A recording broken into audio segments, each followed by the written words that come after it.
الحمد لله على كل حال. هي خيمنا وحالنا طبعا من العاصفة القوية اللي اجت. طبعا مثل ما انتم شايفين الشادر انخلع. شوفوا كيف الخيم تبعتنا انخلعت واتدمرت. عاصفة قوية، حسبي الله ونعم الوكيل. الحمد لله على كل حال. هذا حالنا وهذا واقعنا في غزة. الله يفرجها علينا يا رب.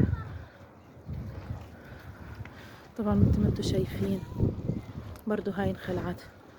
يعني بنحاول نشبك شوية ونرفع الأشياء. هي هذه شبكناها بالسلك وعملناها.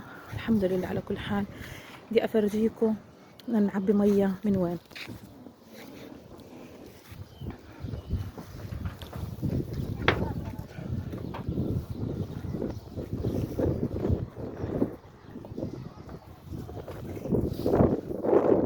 طبعا هي البير اللي بنعبي مية. طبعا بنعبي من بير الصدر.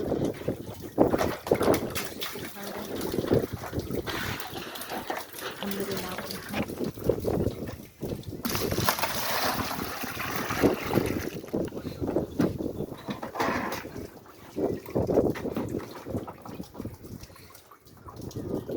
هي نازلين. الحمد لله على كل حال. أغلب المخيم نزل عشان غزة. طبعا إحنا لأنه منطقة بيتنا منطقة حدودية نستنى إنه بس تكون المنطقة آمنة بننزل. طبعا مثل ما انتم شايفين عبينا مية. وطبعا هاي المية اللي جبناها بنعبيها في البرميل هذا وبنجلي المواعين. طبعا هاي المية وهاني بنجلي. هاي حياتنا. الحمد لله على كل حال. ما تنسوا تدعموا قناتي بلايك واشتراك. الله يحفظكم يا رب. احنا بحاجة لدعمكم ووقفتكم معنا.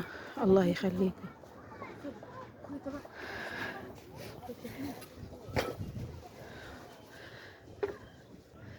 طبعا هاي بندير المية في البرميل.